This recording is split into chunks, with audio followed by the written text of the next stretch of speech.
Okay. This is a little different. Welcome, students, to the podcast. We're going to break this next lecture up into two components. The first podcast will cover kind of like the preemptive stages of World War II.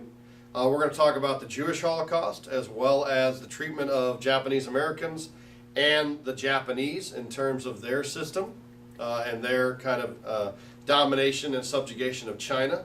We're going to talk about that to kind of give you an idea of why World War II happened. And then the second part will actually talk about the war itself. So I'm going to break it up into kind of causes and background information and the war itself. So for this one, we're going to talk first about kind of picking up that same story we were talking about when we were talking about the interwar years. So as we kind of talked about last time, we've got this kind of increasing radical type of political situation going on. And this is a trend that's taking place not only in Germany, Italy, it's taking place in England, it's taking place in France, it's taking place in America, it's also taking place in Japan.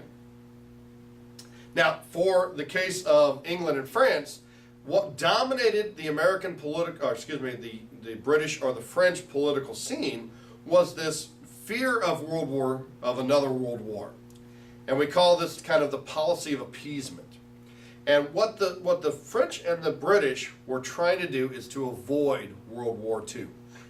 Because they had a feeling that as these changes and trends kept happening, that there was a possibility of World War II happening. And so what they tried was they tried everything they could do to avoid World War II. And in kind of an ironic twist, the more they tried to avoid it, the more they kind of marched towards it. Now, in the case of Germany, the Germans and the Nazis were assuming control of just about every aspect of German life. We call it totalitarian government. And one of the great, not great meaning nice, but one of the more powerful ways they were doing this was through the mobilization of media and control of the youth of Germany. They began to organize young people into Nazi youth camps, youth gangs. It was called the Hitler Youth. And at the same time, Hitler was making good on his promise to implement a solution, as he called it, to the Jewish question. And we call the Nazis and Hitler's actions the Jewish Holocaust. And this is one of the most horrific events in world history, in my opinion. The Nazis, using German people's fears and using also German people's desire for something better for themselves, they used that to enact one of the great travesties of human history, the Jewish Holocaust. It started, in fact, with a group of people known as the Gypsies. Hitler and the Europeans in general did not like this group of people called the Gypsies. They were non-nationalists. They migrated through countries, and they lived by their own code and their own kind of morality. And starting in the 1930s, these groups of Gypsies began to disappear out of Germany. And no one questioned it. No one really cared. But, what had actually happened is the Nazi government had rounded up these gypsy groups and had started to place them into concentration camps or work camps. The next step of trying to remold Germany according to this social Darwinistic racial superiority model that the Nazis tried to preach to the Germans to improve their national sense was to basically target mentally handicapped Germans. They would basically provide, quote, state care for the mentally handicapped of Germany through a kind of a socialized healthcare system. Now, what people never realized is as the Germans began to, basically collect mentally handicapped people, they took them also to these work camps or internment camps, as we will later call them, the death camps. Because Hitler's model of a nationalistic, strong Germany could not support or tolerate an appearance of inferiority on the German people. So finally, by stage 3, Hitler began to implement what he called the final solution, or the Jewish Holocaust.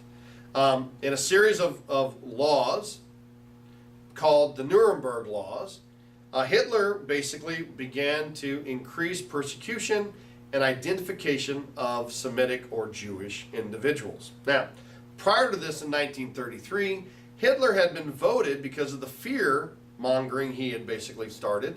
He was voted basically the power to make law without going through the German Congress. It's called the Enabling Act of 1933.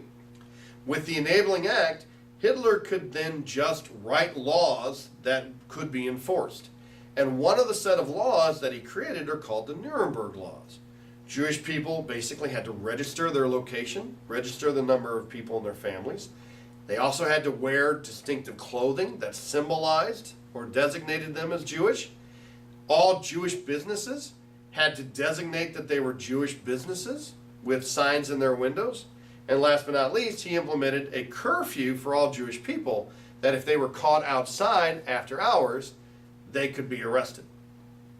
And he did all this saying it was for Jewish people's protection. Now, on top of that, he banned Jewish people from having any government office, and he basically relegated them or isolated them into a lower level population. All at the same time, the Nazis stepped up their rhetoric about the Jewish conspiracy and how Jewish people were to blame for Germany's problems. This growing resentment of Jewish people, this growing oppression, and basically all of these factors came together in a kind of a pinnacle event called Kristallnacht, which is translated as the Night of Broken Glass, in which groups of Nazi supporters, Hitler Youth rallies, etc., groups of Nazis basically roamed the streets of major German cities, targeting Jewish people, dragging them out of their homes, beating them to death, as well as breaking into Jewish stores and destroying Jewish property, and targeting Jewish synagogues and vandalizing and burning down Jewish synagogues. Now, at this point, one could obviously tell that things were destabilizing for the Jewish population. But according to the Nuremberg laws, Jewish people could not relocate without notifying the government and having that relocation approved. And so things came together in which by the time we reached 1936, Hitler's Nazi government began to intern Jewish people for their protection into internment camps. And at these internment camps, Jewish men were usually worked to death. Jewish women were worked as well, but they were also sexually molested and sexually assaulted on a regular basis by Nazi German soldiers. To make matters worse, that they were summarily, periodically, the Nazis would institute executions. As time went on, and the war started, the Germans had to stop executing people by gunshot and had to go to what they considered to be a more efficient means, which was the gas chambers, which were created. I don't want to belabor the point. It's a horrific event. When it's all said and done, in about an 8-year period, the Jewish Holocaust claimed about 6 to 8 million Jewish lives. The internment camps claimed also about 9 million so-called conspirators who helped Jewish families. And it also resulted in the extermination of more than probably 5 to 6 million Russian POWs after the war began. So, excuse me, when it's all said and done, we have a staggering death total of approximately probably more people than World War I. Probably anywhere between, give or take, 16 to 24 million people killed by the Nazi Party under the leadership of Hitler. And less people start to say, well, it's extremely horrific, don't get me wrong, but that's Germany. We also have to take a look at it. We can take a look at what was going on in other countries.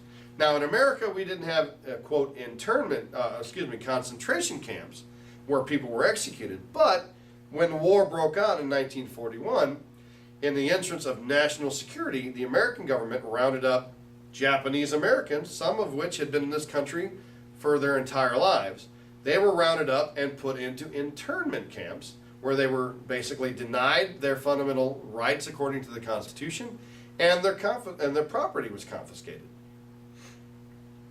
When we talk about, for example, what was going on in Japan, the Japanese government had invaded China and had also engaged in an anti-Sino program, or an anti-Chinese program, in which Japanese soldiers, generals, whatever, would systematically massacre civilian populations of the Chinese.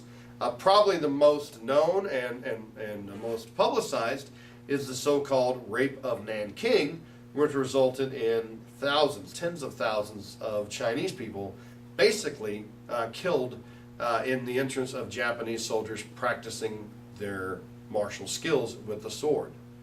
So the 1930s represent an extremely dark period in world history in which nationalism and social Darwinism and just, I would say, just pure lunacy kind of reigned throughout the political landscape. Now, in the aftermath, of 1945, this became an issue again because one of the Nazi doctors, in particular a guy by the name of Joseph Mengele, had experimented ruthlessly and cruelly on Japanese inmates of the concentration camps. And in his sadistic and cruel experiments, he had actually perfected heart transplants of a pig's heart into human bodies. And that was the first heart transplant success in Western medicine.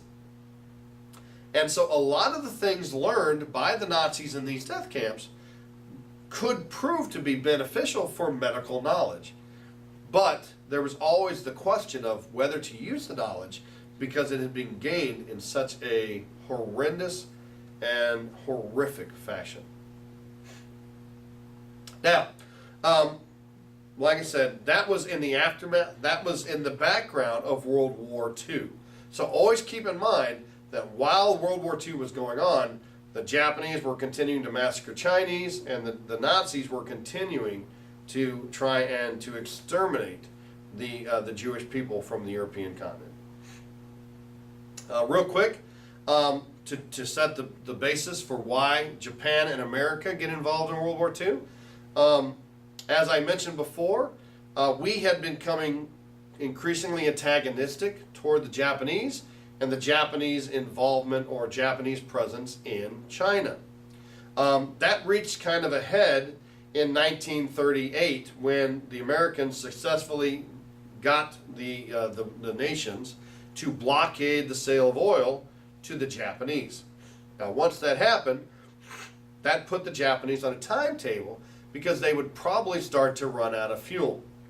That also forced the Japanese to abandon their political relationship with England, which was a close ally of America, and to look for allies somewhere else. And they found that ally in the form of Adolf Hitler and the Germans. And so it was imperialistic aggression and nationalistic aggression on the part of both America and Japan in the Pacific Ocean, which led to that increasing turmoil. And all it took was some advice from Adolf Hitler and the Japanese desperation at the loss of their oil to kind of push the Japanese and America on that collision course for war. And so we'll go ahead and pick up the story of the Japanese and Americans, as well as Hitler and the Russians and the English and the French in World War II, which will be our next lecture. Thank you.